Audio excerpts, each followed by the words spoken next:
Bonjour,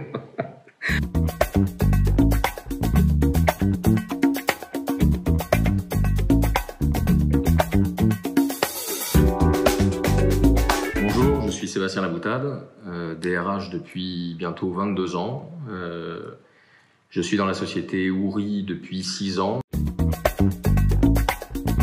Alors après avoir fait du marketing sportif pendant 4 années en école de commerce, j'ai suivi un parcours en DESS en gestion des ressources humaines et stratégie entreprise, avec un stage assez intéressant dans le domaine bancaire et dans les ressources humaines, et c'est ce qui m'a permis de mettre le pied à l'étrier pour devenir un spécialiste des ressources humaines. Alors c'est une vaste question parce que mon métier est extrêmement riche, mais je dirais, pour être assez précis au quotidien, c'est gérer l'humain au sein d'une entreprise pour que on se serve des compétences de chacun et chacune et faire évoluer la société, mettre les personnes aux bonnes places, je dirais, dans un climat social qui doit se tenir le mieux possible afin d'avoir une entreprise qui soit la plus saine. Ça, c'est dans le meilleur des mondes.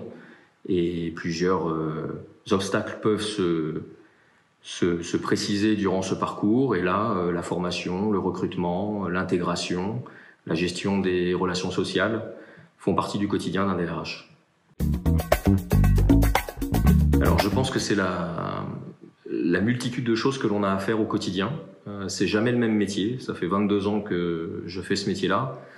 Et que ce soit dans n'importe quelle société, des TPE, des PME comme des grands groupes dans lesquels j'ai pu travailler, au quotidien, il y a des choses différentes à faire. Même quand on est dans le même sujet, on peut avoir des approches qui sont différentes. Et je pense que c'est la plus grande richesse dans mon métier. C'est d'ailleurs pourquoi depuis un petit moment, j'aime à m'appeler directeur des richesses humaines, parce que je pense que ça représente encore mieux mon métier au quotidien. Ce que j'aime le moins, je pense que c'est l'évolution qu'il y a eu depuis 20 ans dans l'approche sociale. J'ai commencé à travailler dans ce métier-là, on avait une relation sociale qui existait et qui était parfois un petit peu compliquée, complexe avec certains syndicats, ça pouvait arriver. Et je trouve que l'évolution en fait sociale de notre pays a rendu cette relation de plus en plus tendue. Je pense concrètement que depuis ces 2 dernières années, avec les éléments un peu compliqués que nous vivons en France, ça n'a fait qu'accroître cette complexité. Je pense que le plus compliqué, c'est ça, c'est la gestion de la représentativité du personnel au quotidien. Alors je vais peut-être aller à contre-courant de ce que pourraient dire certains de mes confrères, mais je dirais que dans ce métier-là, enfin pour être passé par une école de commerce, je pense qu'il n'y a pas vraiment d'école qui permet de comprendre ce que c'est que le côté opérationnel de notre métier. J'y vois 2 choses. Il y a une partie de notre métier qui est relativement administrative, donc on peut l'apprendre dans des écoles privées. Il y en a des très très bonnes, à l'université. Moi j'ai fait une université Paris 12 à Créteil qui m'a appris énormément de choses. Mais je pense que concrètement, ce sont les stages que l'on peut avoir durant tout le parcours scolaire qui vont faire que derrière, on va pouvoir avoir une approche de notre métier qui soit la plus réaliste possible. On oublie souvent dans les écoles, et moi je suis intervenu plusieurs fois dans des cursus, on oublie toute cette partie très pratique.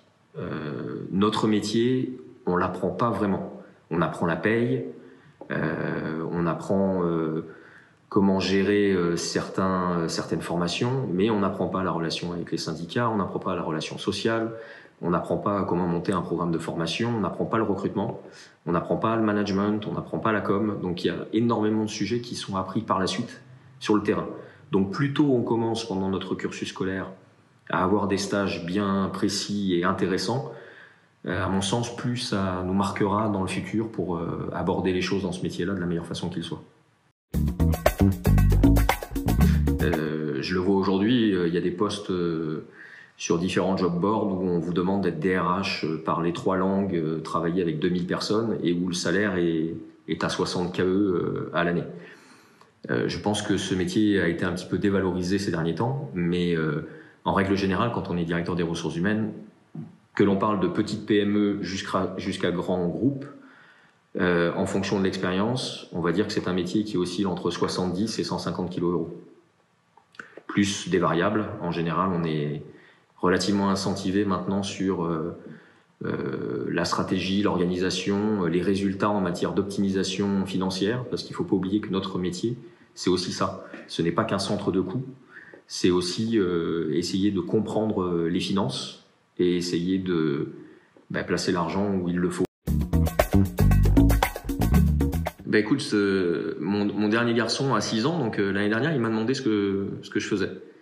Et donc je lui ai expliqué de manière très simple que je travaillais dans une entreprise et j'essayais en fait d'accompagner l'ensemble de mes salariés pour qu'ils soient bien dans leur travail. Et il m'a dit mais pour faire ça, tu peux être que le patron de la société. Et j'ai trouvé ça en fait. Alors c'est pas parce que c'est mon garçon, hein, mais je pense que les enfants réagissent avec tellement d'intelligence en se disant ça. C'est une réalité profonde parce qu'en fait tu t'aperçois que il faut quand même avoir un pouvoir assez important, je pense, pour diriger les gens. Et quand les enfants disent pour diriger les gens, il faut être ou le roi ou le patron, ou alors il y a beaucoup de ressemblances avec des dessins animés, avec le roi lion qui va gérer toute sa tribu, etc. Je pense que cette image, elle est assez vraie, parce que tu t'aperçois qu'en fait le pouvoir que tu peux avoir à un moment est tellement important sur les gens qu'il faut bien le distiller. Et je pense avoir une visio sociale, d'autant plus aujourd'hui, la plus correcte possible. Une panthère noire. J'ai toujours aimé cet animal, je le trouve fascinant. Rrr.